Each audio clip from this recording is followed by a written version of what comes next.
Captain Jiwon Park stood on the bridge of the human frigate Defiant Hope, staring at the view screen with narrowed eyes. The stars looked peaceful tonight, scattered across the darkness like diamonds on black silk. But peace was about to shatter.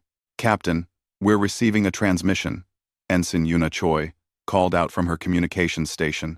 Her voice carried a tremor that she tried to hide. "It's on all frequencies. They want everyone to hear this." Jiwon nodded slowly. "Put it through." The view screen flickered and changed. The stars disappeared, replaced by an alien face that filled the entire display. The creature had 4 eyes arranged in a square pattern, skin that shimmered like oil on water, and a mouth that stretched too wide. When it spoke, the translation software turned its words into perfect Korean. "I am Ambassador Thelvar of the Calvarian Empire. We have observed your species for some time now. You call yourselves humans. You are new to space travel. You are weak. You are few. And now, you will kneel." Lieutenant Minho Kim tensed at his tactical station. His fingers hovered over the weapons controls, but Jiwon raised one hand slightly. "Not yet. Not until they understood what they faced." The ambassador continued speaking, his 4 eyes blinking in sequence. "The Calvarian Empire spans 400 star systems. We have brought order to chaos for 10,000 years. 47 civilizations have joined our empire. Some joined willingly. Others required persuasion. All eventually understood that resistance brings only suffering." Jiwon felt her jaw tighten. She had known this day might come. Humanity had spread across 30 star systems in just 80 years since discovering faster-than-light travel. They had been lucky so far, finding empty worlds to colonize and avoiding contact with hostile species. That luck had just run out. "We are merciful," Thelvar said, and somehow the translation software made the word merciful sound like a threat. "We give you 48 hours to surrender. Send your leaders to negotiate the terms of your incorporation into the Empire.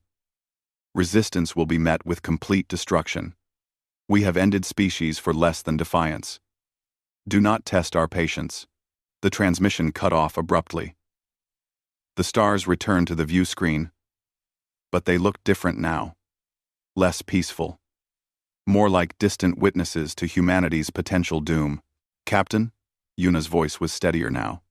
"Admiral Dae-ho Lee is requesting immediate communication from Fleet Command. Put him through." The Admiral's face appeared on a smaller screen.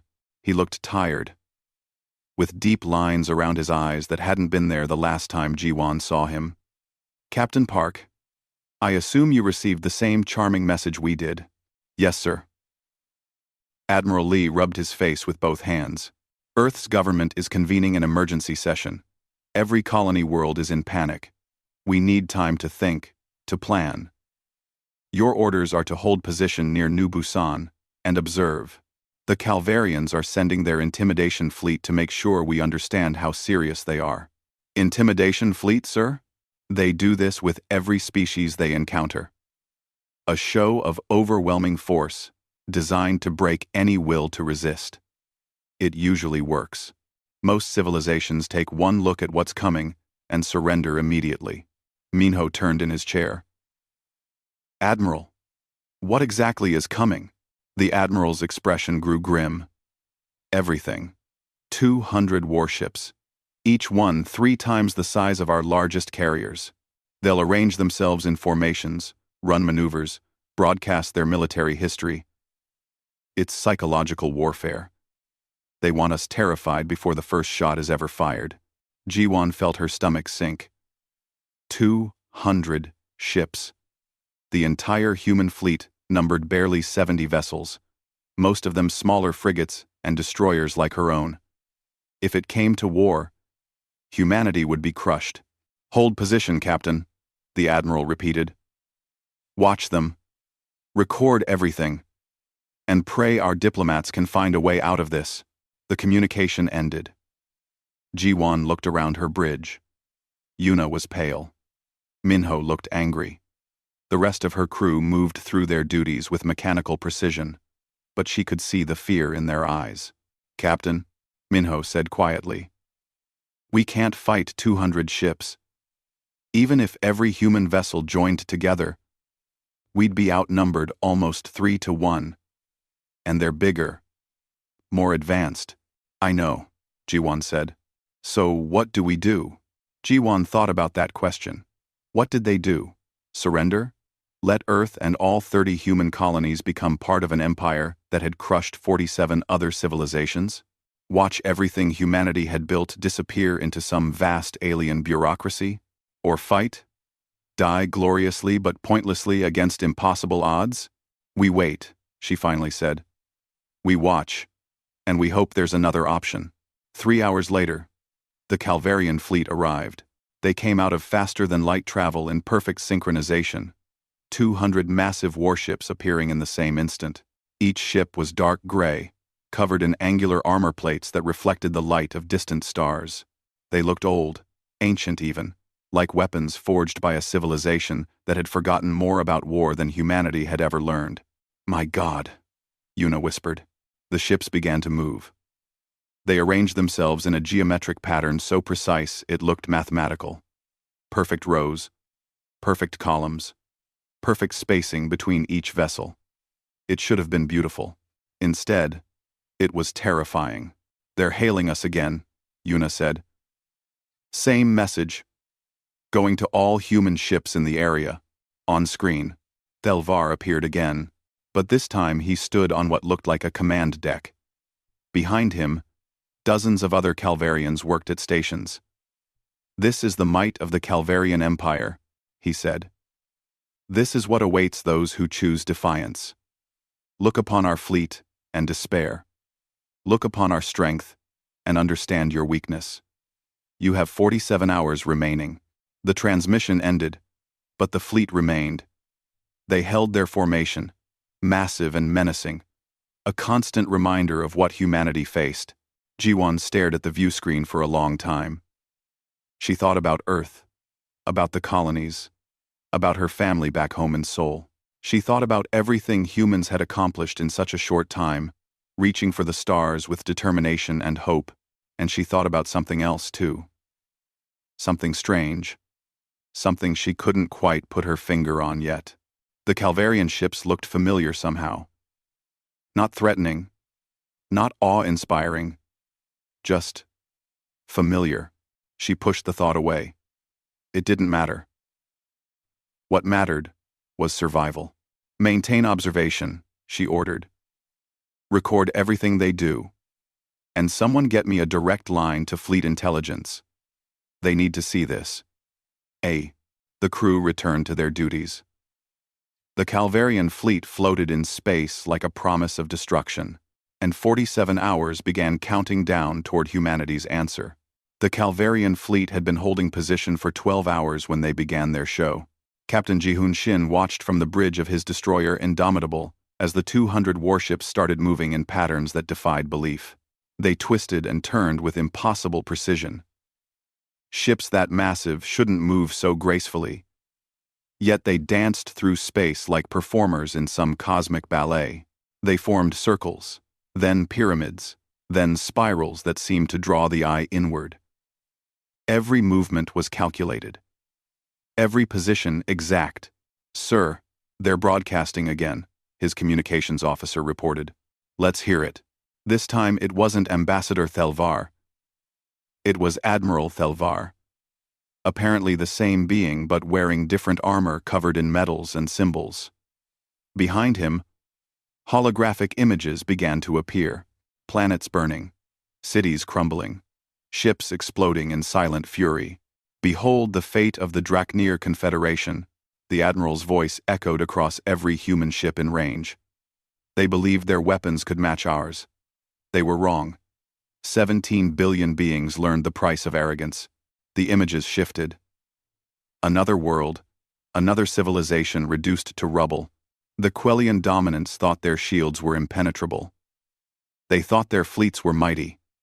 They fought for 3 years before accepting the inevitable. Their stubbornness cost them 12 worlds.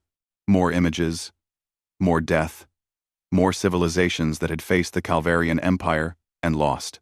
Yi-hoon felt sick. The holographic displays weren't just showing military defeats. They showed suffering on a scale that was hard to comprehend. Entire species brought low, their cultures destroyed, their people scattered or enslaved. I have served the Empire for 300 years, Admiral Thelvar continued. His 4 eyes seemed to look directly at everyone watching. I have commanded 47 campaigns of subjugation. I have never failed. I have never shown mercy to those who resist. And I have never been given reason to start. Well, I have never been given reason to start. The broadcast ended, but the fleet continued its movements. They were spelling out something in their formation. Characters in some alien language that humanity's computers slowly translated. The words appeared on Ji-hoon's screen. Submit. Or perish. Nearby, aboard Earth's diplomatic vessel Dawn of Peace, Ambassador Hee-jin Song sat with her head in her hands. She had been trying to open communications with the Calvarians for hours, but they kept refusing. They wanted fear first, conversation later. Ambassador. Dr. Sun-hee Nam, the chief xenopsychologist, entered the room. I've completed my analysis of their intimidation tactics. Tell me something useful, Hee-jin said tiredly. Sun-hee pulled up her report on a tablet. The Calvarians are following a very specific pattern. These displays, these broadcasts, they're designed to trigger primal fear responses. The geometric patterns they're making, those stimulate the parts of most species' brains that respond to predator movements. The subsonic frequencies their ships are emitting, those create feelings of unease and dread in most oxygen-breathing species. Most species? That's the interesting part. Their tactics have worked on 47 different civilizations. They've refined this approach over thousands of years. They know exactly how to terrify other beings into submission without firing a single shot. Hee-jin looked up. But? Sun-hee bit her lip. But I don't think they've ever encountered a species quite like humans. Our psychology is unique in some ways. The things that scare other species don't always scare us the same way. And sometimes, the things that should terrify us trigger entirely different responses. What kind of responses? Before Sun-hee could answer, alarms rang throughout the ship. The Calvarian fleet was moving again, forming new patterns. This time they arranged themselves into a massive wall, side by side, creating an unbroken line of warships that stretched across space like a barrier between humanity and freedom. Admiral Thelvar's voice boomed across all channels again. 35 hours remain. We will demonstrate our power once more. Watch and understand that resistance is not merely futile. It is absurd. It is the action of fools who do not understand the forces arrayed against them. The Calvarian ships began emitting light from their hulls. Brilliant colors that shifted and changed, creating patterns that pulsed in rhythm. The subsonic frequencies increased, vibrating through the hulls of every human ship. Ji-hoon gripped his command chair. He felt it, that vibration, that sound below sound. It should have been terrifying. He knew what he was supposed to feel. Fear, dread, the overwhelming urge to surrender and make it stop. But something was wrong. The vibration didn't feel threatening. It felt ticklish. The patterns of light weren't hypnotic or scary. They were almost cheerful. And the ships themselves, in their precise formation, looked less like instruments of war and more like something else, something he couldn't quite identify yet. He heard a sound from his tactical officer. A quick snort, quickly suppressed. Lieutenant? Ji-hoon turned to look at the young woman. Are you all right? She was red-faced, her hand over her mouth. Sorry, sir. Nothing. I'm fine. But she wasn't fine. Her shoulders were shaking slightly. She was trying not to laugh. Ji-hoon frowned. What's so funny? Nothing, sir. I'm sorry. It's completely inappropriate. I don't know what's wrong with me.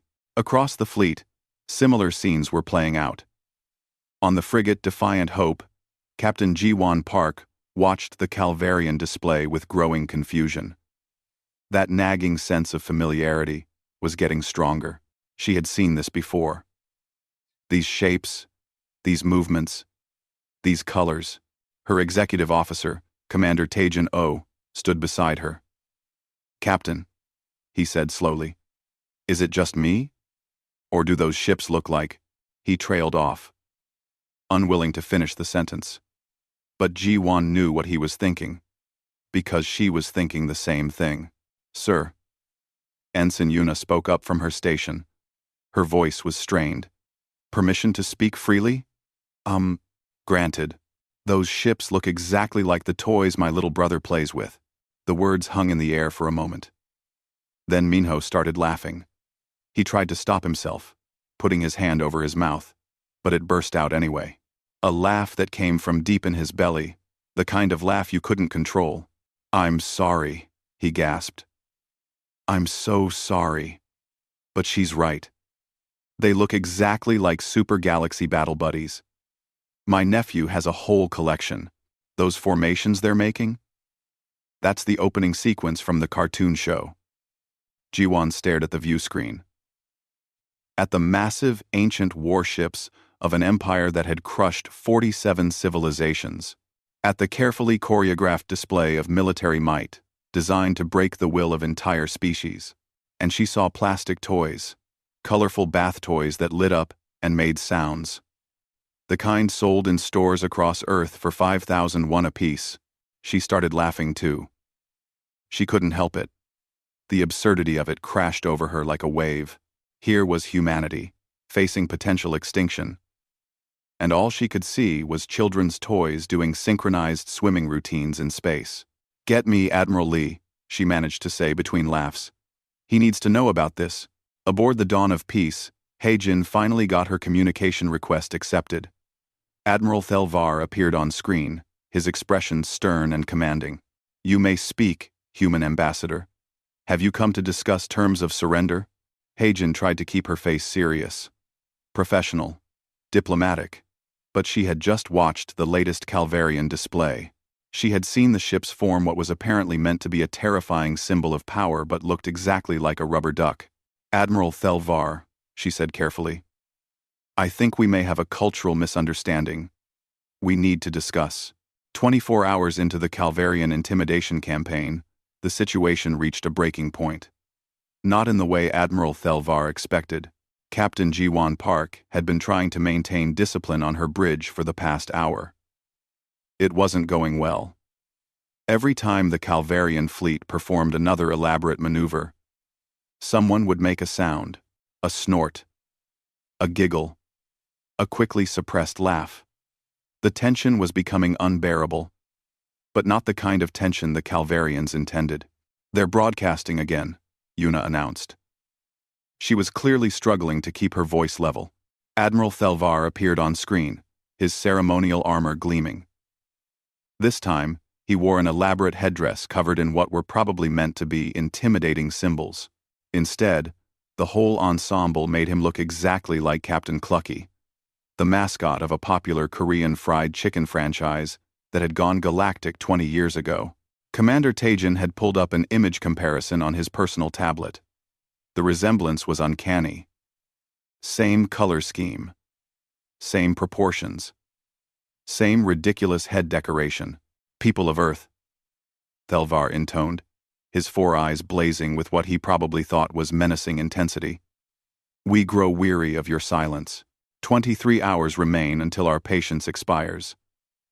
Witness now the battle formation of infinite despair, used to break the spirit of the Vexas-Thari collective before their final surrender."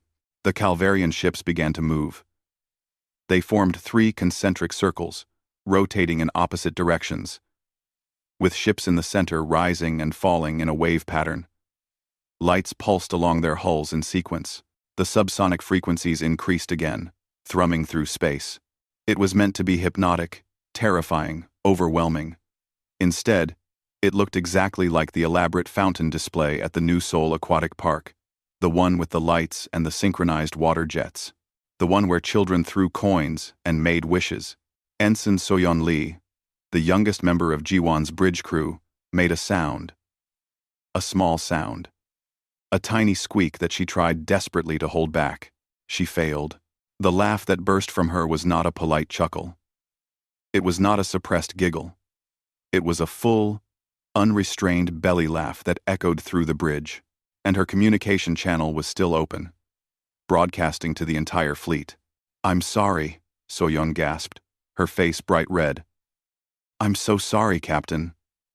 I didn't mean to. It's just, they're doing the fountain dance. They're doing the exact fountain dance from the park. I can't. I just can't." That was it. The dam broke. Minho started laughing so hard he had to lean on his console. Yuna put her head down on her desk, her shoulders shaking. Taejin tried to maintain composure for about 5 seconds before he too dissolved into helpless laughter.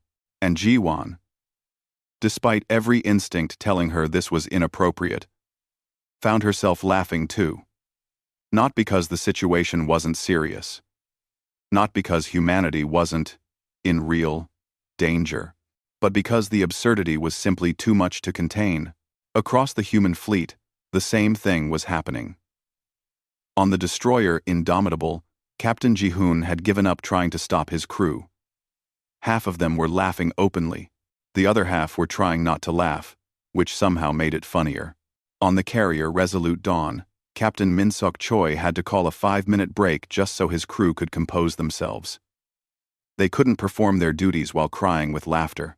The subsonic frequencies that were supposed to induce fear had hit humans at exactly the wrong wavelength. Instead of dread, they triggered the same physical response as being tickled. Biologists would later determine that the specific frequency resonated with human diaphragms in a way that made laughter nearly involuntary. Aboard the diplomatic vessel, Ambassador Haejin was still trying to have a serious conversation with Admiral Thelvar, but it was becoming increasingly difficult. "Admiral, I really think we need to discuss some cultural differences before this goes any further." Thelvar's 4 eyes narrowed. "You dare to speak of culture while your species faces annihilation? Perhaps you do not understand the severity of your situation." "Oh, we understand. It's just that there's been a terrible coincidence." "Coincidence?" "There are no coincidences in war, Ambassador. There is only strength and weakness. Your laughter is clearly a form of psychological warfare, a primitive attempt to mask your fear with false bravado. But we see through such tactics. They will not save you." Haejin blinked. "You think we're using psychological warfare? Of course. The laughter across your fleet is coordinated. It is a desperate ploy to convince us that you are unafraid. But we have seen such tactics before. The Quellians tried similar methods. They too laughed in the face of certain doom. They too pretended that our might did not terrify them." "Doctor," soon he stepped closer to Haejin, whispering urgently. "He genuinely believes we're mocking them on purpose. He can't conceive that we might find their displays actually funny, for unrelated reasons." Haejin rubbed her temples. "Admiral Thelvar, I need to show you something. Please. Just look at this." She transmitted a file. A simple video file from Earth's historical archives.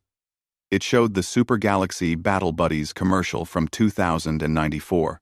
Colorful toy spaceships, each about the size of a child's hand, floating in a bathtub. They lit up. They made sounds. They moved in perfect geometric formations. The formations were identical to what the Calvarian fleet had been performing. "This is a children's toy," Haejin explained carefully. "It was very popular about 30 years ago. Millions of human children played with these. The resemblance to your ships is purely coincidental." Thelvar stared at the video in silence. His expression was difficult to read, but Haejin thought she detected confusion. "You claim that your offspring play with replicas of our sacred warship designs?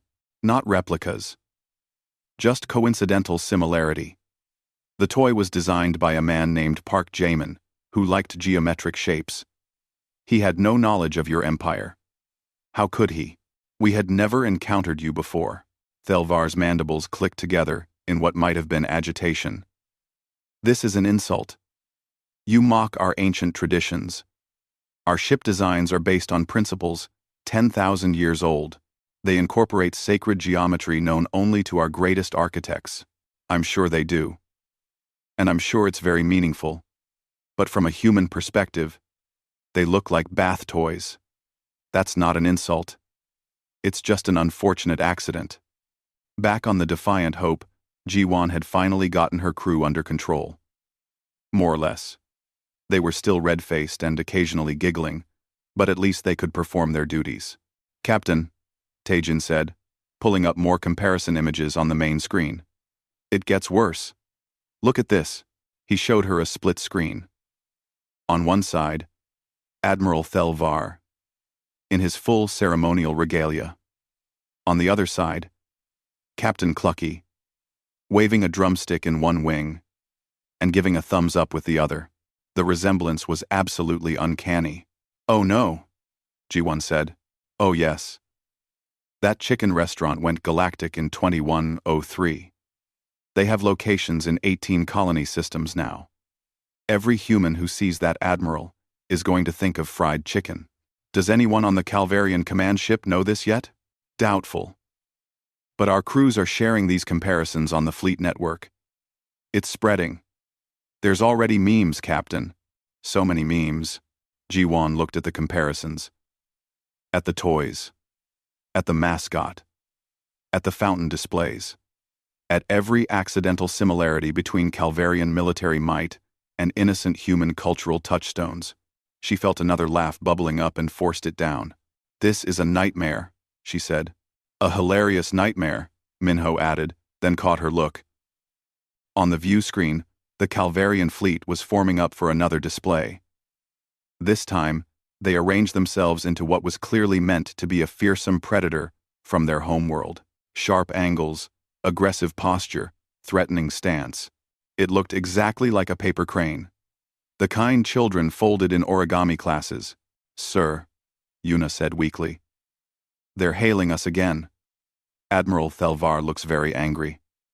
On screen, Thelvar's face filled the display. All four of his eyes were wide with what might have been rage or might have been confusion. "Humans, explain your psychological attacks. Explain your mockery. You broadcast images of your young playing with shapes similar to our vessels. You compare our sacred military formations to recreational water displays. You spread images comparing my honored uniform to your food service workers. This is biological warfare of the mind." Ji-won took a deep breath. She tried to think of something diplomatic to say. Something that would smooth over this cosmic misunderstanding. But when she opened her mouth, what came out was the truth. "Admiral, I swear we're not doing this on purpose. It's all just a really, really unfortunate coincidence." Thelvar stared at her in silence. Then he cut the transmission. 15 hours remained on the Calvarian ultimatum, and the situation had gone from absurd to dangerous. Ambassador Hagen sat in a hastily arranged video conference with Earth's leadership, trying to explain how first contact with a galactic empire had turned into an accidental comedy of errors. "Let me make sure I understand," the Secretary General said, pinching the bridge of his nose. "The Calvarians think we're deliberately mocking them with psychological warfare because their warships coincidentally look like our bath toys?" "Yes, sir." "And their admiral's ceremonial armor looks like a fried chicken mascot?" "Captain Clucky, specifically." "Yes. And instead of being terrified by their intimidation displays, our crews are laughing uncontrollably because of accidental similarities to children's entertainment?" "That's correct, sir." There was a long silence on the call. Finally, someone started laughing. Then someone else. Within moments, the entire emergency council was laughing helplessly. "This is insane," the Secretary General managed to say. "This is the most insane thing that has ever happened in the history of human diplomacy." "Yes, sir. But it's also very dangerous. Admiral Thelvar genuinely believes we're insulting his empire's honor. He's not finding any of this funny. He thinks we're engaging in some kind of sophisticated psychological attack." The laughter died away as the reality of the situation reasserted itself. 200 warships. An empire that had crushed 47 civilizations. And humanity had accidentally offended them with bath toys. "What are our options?" the Secretary General asked. "We keep trying to explain that it's all coincidence. Or we prepare to fight. Those are really the only choices." 1. Aboard the Calvarian flagship, Sub-Commander Vekral was having his own crisis. He had served under Admiral Thelvar for 70 years, and in all that time, he had never seen his commander so confused and angry. "They mock us," Thelvar was saying, pacing back and forth across the command deck. "They laugh at our power. They compare our vessels to playthings. They treat our sacred traditions as entertainment. This cannot stand. This will not stand." "Sir," Vekral said carefully, "I have been studying the Human Cultural Database. With your permission, I would like to present some findings." "What findings? More evidence of their mockery?" "No, sir. Evidence that they may be telling the truth about coincidence." Thelvar stopped pacing. "Explain." Vekral brought up a holographic display. "The humans have provided us with extensive cultural information as part of their diplomatic outreach. I have been analyzing their entertainment, their art, their designs. And I have discovered something interesting. As in, he played a recording. It was Calvarian ceremonial music, the sacred battle hymn of the Imperial Fleet, the one played before every military campaign for the past 5,000 years. This is our most honored composition," Thelvar said. "What of it? Listen to what the humans call it, sir." Vekral switched to a human translation database. The computer analyzed the music, compared it to human cultural references, and provided a match. The Calvarian battle hymn, played at the exact right speed, was musically identical to a human piece called Elevator Music Number 7. Elevator music is what humans play in small transportation chambers to make the journey less boring, Vekral explained. It is considered the least inspiring, most mundane music in their culture. Thelvar's mandibles clicked in agitation. "You are saying our sacred battle hymn sounds like their boredom music?" "Not on purpose, sir.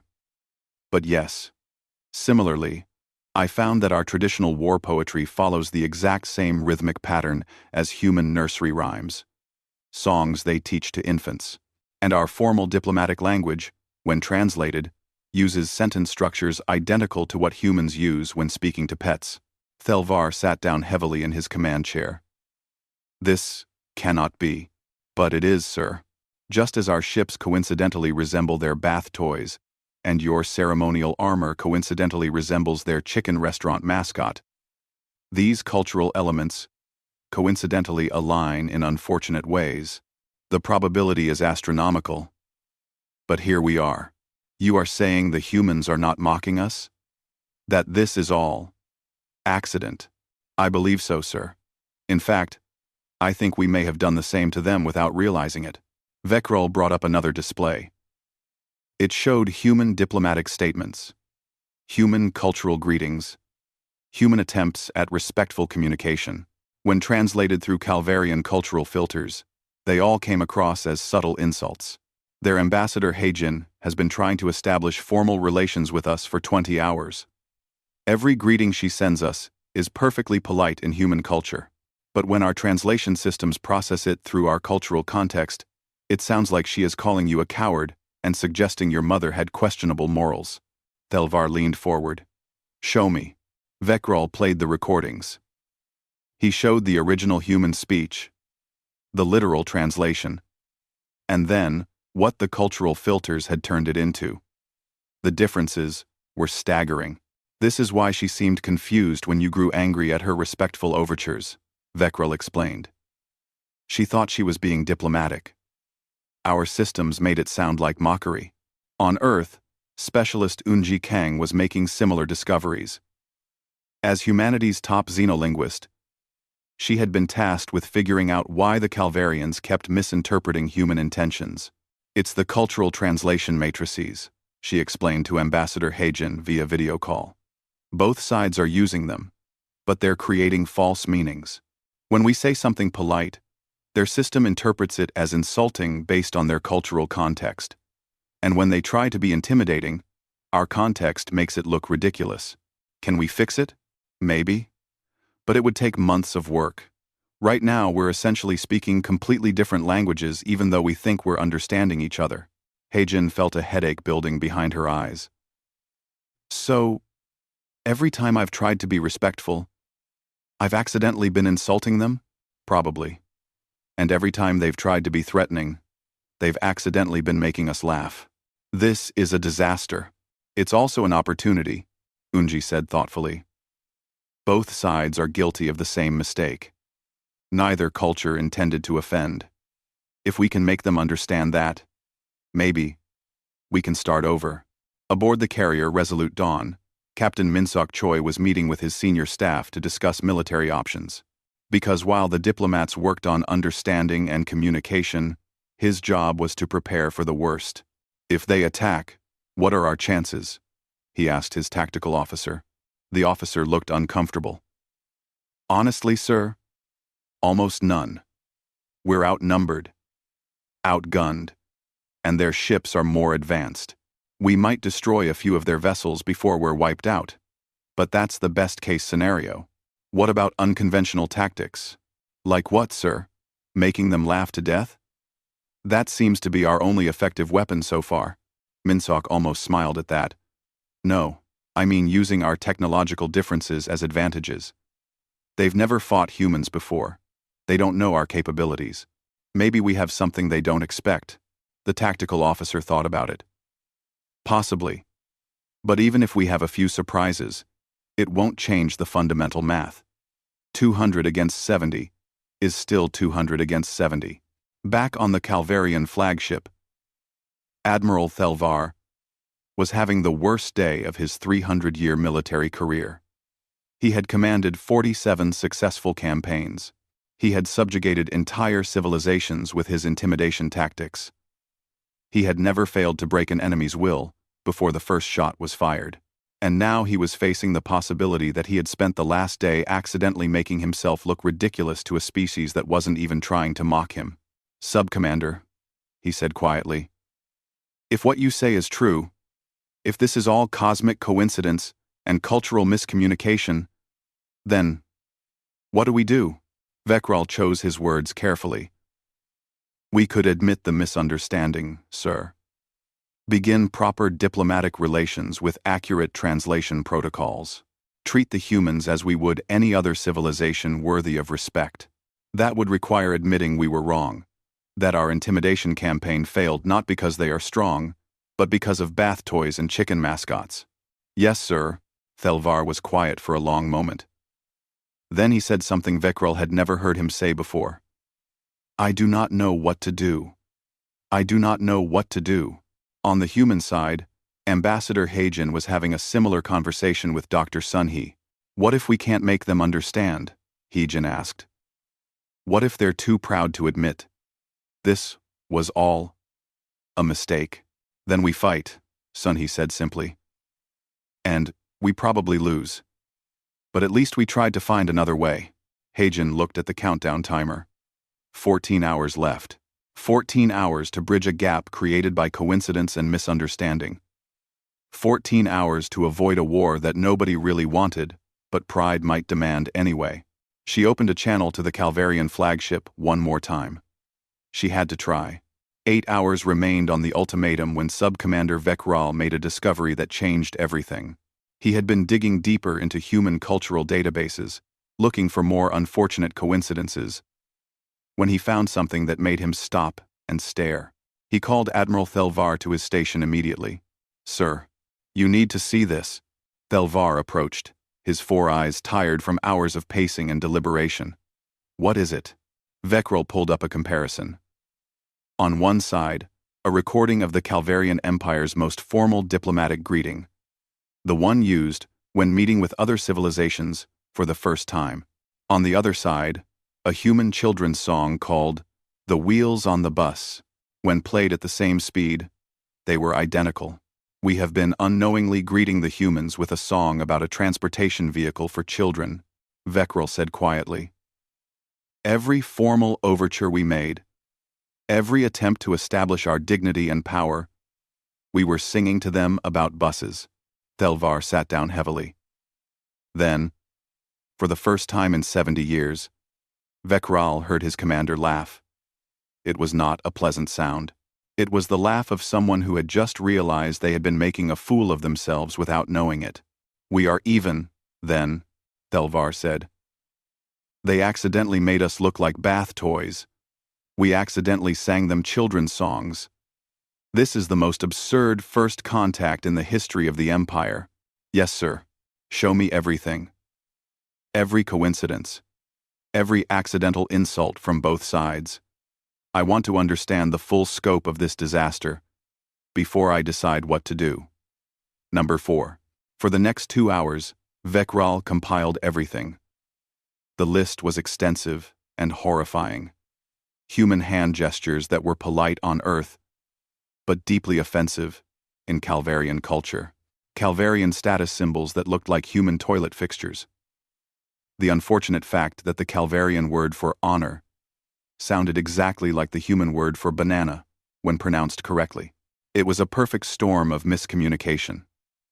Two species from opposite sides of the galaxy, developing completely independently, had somehow created cultures that aligned in the worst possible ways. Meanwhile, on the human diplomatic vessel, Ambassador Hajin had finally convinced Admiral Thelvar to accept a real-time communication with full cultural context provided by both sides. Specialist Unji sat beside her, ready to catch and correct any translation errors before they caused more problems. When Thelvar's face appeared on screen, Hejin could see the exhaustion in his posture. He looked like someone who had been fighting a battle against absurdity and losing. "Ambassador Hejin," he said, and Unji immediately flagged the translation. "He's using your name, which in his culture is actually a sign of great respect," Unji whispered. The formal titles were making things worse. Hejin nodded. "Admiral Thelvar, thank you for agreeing to speak with me directly. Thank you. Thank you for watching. Go. I have been informed by my sub-commander that we have been singing children's songs at you while demanding respect." Hejin blinked. Yes, though we didn't realize it either until recently. And you have been accidentally calling me a coward and making jokes about my mother while trying to be diplomatic. Oh God, I'm so sorry. That was never our intention. I know that now." Thelvar leaned back in his chair. "Ambassador, in my 300 years of service, I have never encountered a situation quite like this. My intimidation tactics, which have worked on 47 civilizations, failed completely against yours. Not because you are particularly brave or strong, but because our ships look like your bath toys, and your ceremonial armor looks like Captain Clucky. I am told this is a chicken mascot? From a restaurant, yes. It's actually quite popular." Thelvar made a sound that might have been a sigh. "This is humiliating. For both of us, honestly. We're facing the might of a galactic empire, and all we can think about is toys and fried chicken." There was a pause. Then Thelvar said, "May I see this Captain Clucky?" Hejin pulled up an image.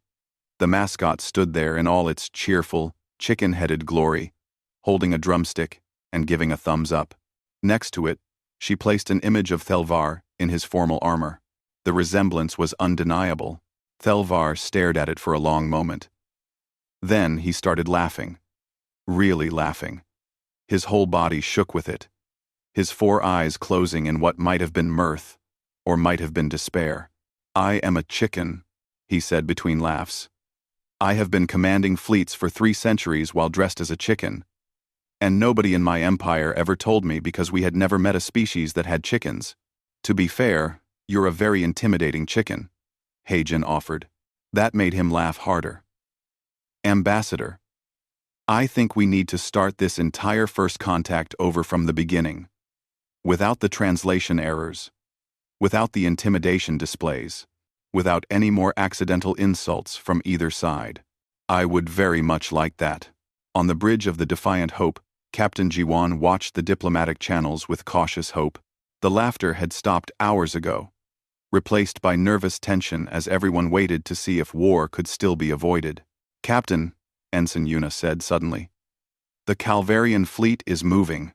Jiwan's heart jumped. Battle stations? No, sir. They're breaking formation. Standing down. On the view screen, the 200 massive warships began to separate, moving out of their intimidating geometric patterns into a more casual defensive formation. The lights stopped pulsing. The subsonic frequencies ceased. They looked less like instruments of war and more like regular ships. We're receiving a fleet-wide transmission from Admiral Thelvar, Yuna said. Put it through. The Admiral appeared on every human ship's screen simultaneously. He was not wearing his ceremonial armor. Instead, he wore simple military garb without any decorations. Without the resemblance to Captain Clucky, he actually looked quite dignified. People of Earth and her colonies, Thelvar began. I am Admiral Thelvar of the Calvarian Empire.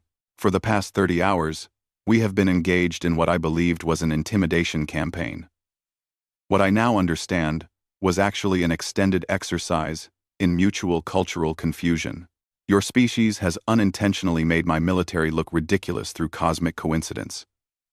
My species has unintentionally insulted yours through translation errors. This is not how first contact should proceed.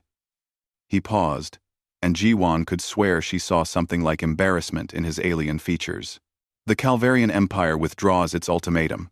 We were not testing your diplomatic resolve, as I will certainly claim in my official report. We were not engaged in an elaborate psychological evaluation, though that is what I will tell the Imperial Council. The truth, which I suspect both our peoples will know regardless of official statements, is that we made fools of ourselves with bath toys and chicken mascots. Across the human fleet, people started smiling. Some laughed quietly, but it was different now. Not the uncontrollable laughter of absurdity, but the warm laughter of shared experience. We propose formal diplomatic relations, Thelvar continued. With proper cultural context established, with translation protocols that actually work, and with the understanding that neither species intended any offense during this deeply strange first encounter. We also request that all imagery comparing my ceremonial armor to your chicken mascot be kept strictly confidential. For the sake of interspecies harmony. That got genuine laughs from almost every human watching. The Empire recognizes humanity as an independent civilization. We will establish proper channels of communication and cultural exchange. And perhaps, in time, we will be able to look back on this incident and laugh together. Though I request that time be several years from now, after I have recovered my dignity. The transmission ended. For a moment, there was silence across the human fleet. Then cheering began. People hugged each other. Some cried with relief. They had been facing annihilation and had somehow stumbled into peace through the power of accidental comedy. 6 months later, Captain Jiwan Park stood in the newly established Earth Calvarian Embassy on the neutral station called Harmony Point. She was there for the opening ceremony, along with dozens of other human and Calvarian officers who had been present during the infamous Battle Buddies incident, as it was now called. Sub-Commander Vekral approached her, moving with the fluid grace of his species. They had been corresponding for months, sharing notes on cultural differences and working to prevent future misunderstandings. Captain Park, he said, the translator now working perfectly. It is good to see you in person. You too, Sub-Commander. Though I have to say, your embassy decor is much better than your ship formations. Vekral made the clicking sound that she had learned meant amusement. We have retained new design consultants. They have been instructed to check with multiple species before approving any visual elements. We are trying to avoid any further resemblance to bath toys, chicken mascots, or water fountains. Wise choice. They walked together through the embassy, looking at displays that showed both Calvarian and human culture. The exhibits had been carefully checked and double-checked to ensure nothing was accidentally offensive or ridiculous to either species. You know, Jiwan said. In a strange way, I'm glad it happened the way it did. If your intimidation tactics had worked the way they were supposed to, we might have surrendered without ever really talking to you. We would have become another conquered species instead of equals. Admiral Thelvar said something similar. He believes the universe has a sense of humor and was punishing him for 300 years of arrogance. Is he doing all right? I heard the Imperial Council was not pleased. He was demoted, then promoted, then decorated for successfully establishing first contact with humanity, then quietly reassigned to diplomatic duties where his military skills are less important. He is currently training all Calvarian officers in cultural sensitivity. He uses his own experience as the primary teaching example. So he has to tell everyone about the chicken thing? Repeatedly. It has become required study in our military academies. The Battle Buddies incident is now a cautionary tale about assumption and cultural pride. Human and Calvarian children will be learning about this day for generations. G1 smiled. Because we almost went to war over toys and fried chicken, and because we chose understanding over pride. That is the important part. That is what should be remembered. They stood together in comfortable silence, looking out at the stars through the embassy's viewing port. Human ships and Calvarian ships moved past in peaceful cooperation, no longer seeing each other as threats, but as neighbors in a very large, very strange galaxy. Somewhere in the crowd, someone was selling commemorative items from the first contact. G1 could see small replicas of Calvarian ships labeled Official Battle Buddy Collectibles. Next to them were plush Captain Clucky toys, wearing tiny Admiral uniforms. The universe did indeed have a sense of humor. And humanity, along with their new Calvarian friends, had learned to laugh with it rather than fight against it. It was, G1 thought, probably the best possible outcome for everyone involved. Even if Admiral Thelvar would never be allowed to forget about the chicken costume,